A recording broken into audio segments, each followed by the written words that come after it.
If you had any idea how many takes in how many different locations outside with beautiful backgrounds I've attempted today to film that were just way too loud and wouldn't have had good audio for you guys, you'd like and subscribe immediately, but that's okay.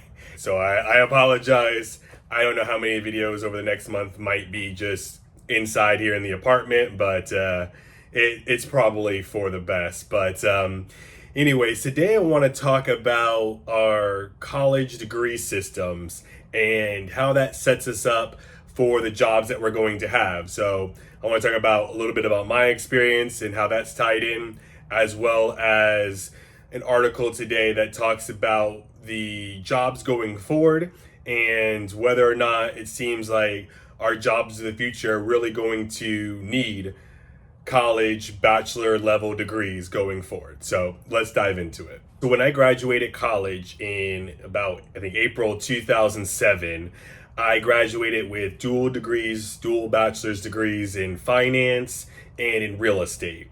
And I probably didn't take things so seriously, as seriously as I could have.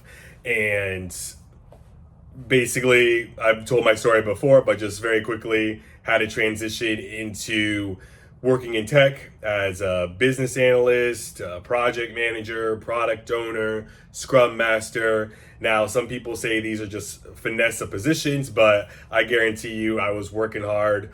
I know I was bringing value and things are rocking and rolling. And so if you're just going to tell me I'm finessing and stealing money from the company, I'm just going to block you because I know that's not the truth. And what's the point of you being in this community if that's your opinion of me? Everything was looking good, and I was very fortunate for like 9 or 10 years. Very blessed to make more money than I could ever imagine. And that's not to brag, that's just to say things were really good. And that's not lost on me. I thank God all the time for just, blessing myself and my family with those kind of means, so that we weren't in the fanciest places in the world, but it just opened up a lot of opportunities and took a lot of stress off, especially living in Florida where cost of living was very high. It was nice to be able to pay the bills, be able to pay off some big life events in cash, and to be able to save up an emergency fund and start investing. And all that stuff couldn't have happened without the transition to tech and without just God blessing me with amazing careers. So I say all of that from a position of gratefulness and gratitude. Just wanted to set the stage for that.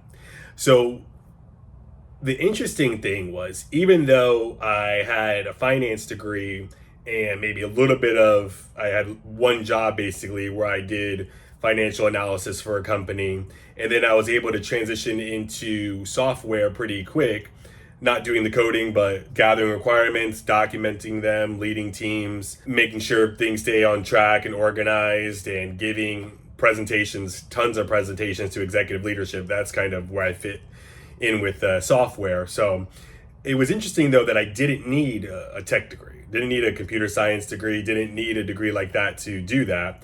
I felt like at that time, many companies saw the transferable skills that I had and were just happy for me to have a bachelor's degree in something. And as I reminisce back on other colleagues I had and even managers that I had, I mean, one manager I had didn't have a tech degree either. He had it in like urban and regional planning. I mean, people have degrees in all kinds of things. So it seemed like for, 2007, for like 10 years or so after that, companies were just looking at, did you have a degree? And I'm thinking it's because they're just wondering if you're smart enough or focused enough or determined enough to get through college. And it doesn't matter what the degree is because they could train you for that. They saw those transferable skills. They'd be like, all right, he's good at critical thinking and decision making. We could teach him what he needs to know. So that's kind of my thought process. But fast forward to 2024, and I feel like it's a completely different landscape. I can really only speak from technology perspective. Let me know what it's like in your industry if you're in a different industry.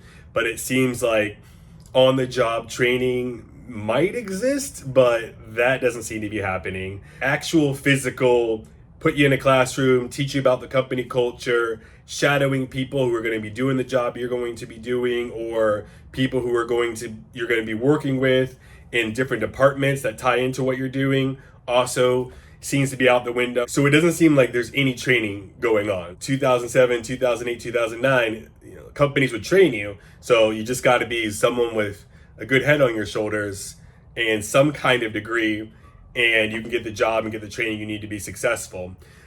But in 2024, it just seems like they were looking for very specific degrees, maybe, and maybe also very specific experience. I can't say for sure about the degree aspect, but I think if there's a particular software that they want you to have experience in, like there's no, hey, I've used ServiceNow, I can go to Salesforce or something of that nature. It's like, no, you have to literally be using what we're using, which is interesting, even if it's like a proprietary software that you would really have no access to. They want you to have the exact experience because they're not going to train you.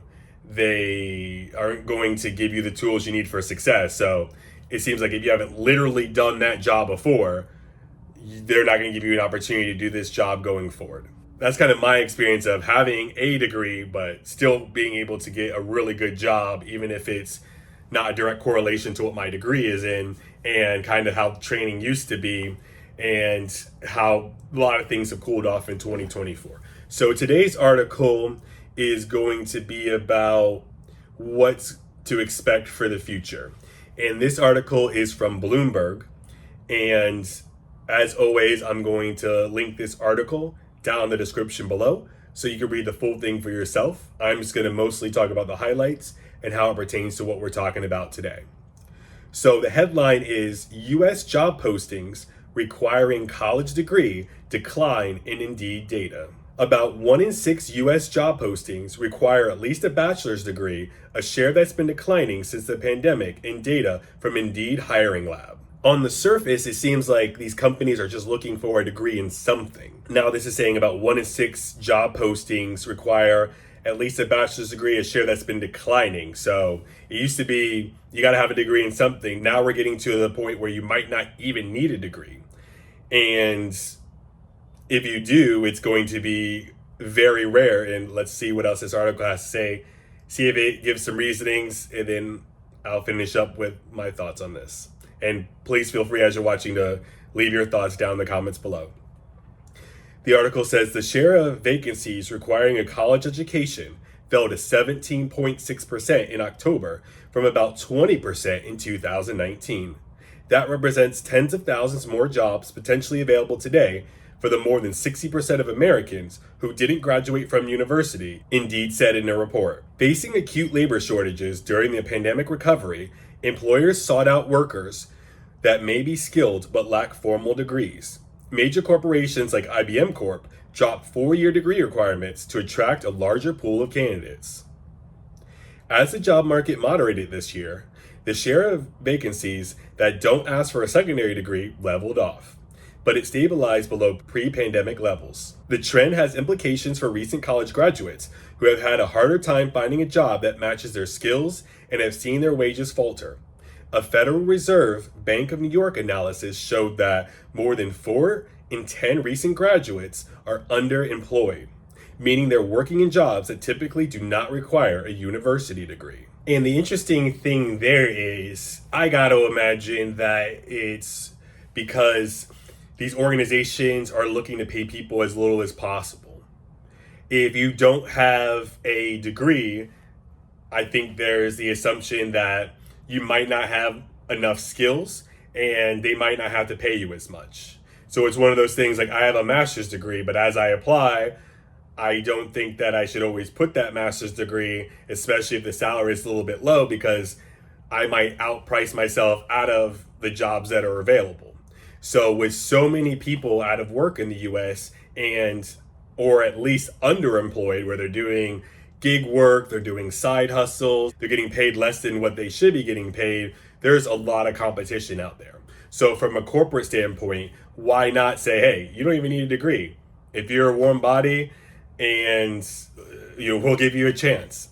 Usually it would be like 10 years ago, it'd be like, well, we'll train you and teach you what you need to know. Now it's just like, well, if it doesn't work out, we'll find somebody else. There's plenty of people out there. So it's baptism by fire, it's sink or swim, and let's see how it works out for this person. So, but let me know, what do you think the future of college degrees is?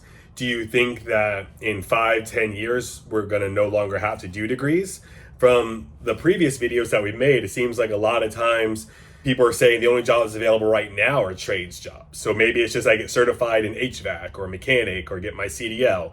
Maybe the future of cushy, comfortable office jobs, as some of you guys have said, is already done. And there really isn't going to be much value in getting a degree. You just want to get certified in whatever your trade is going to be going for. So let me know what you think down in the comments below. Talk to you later.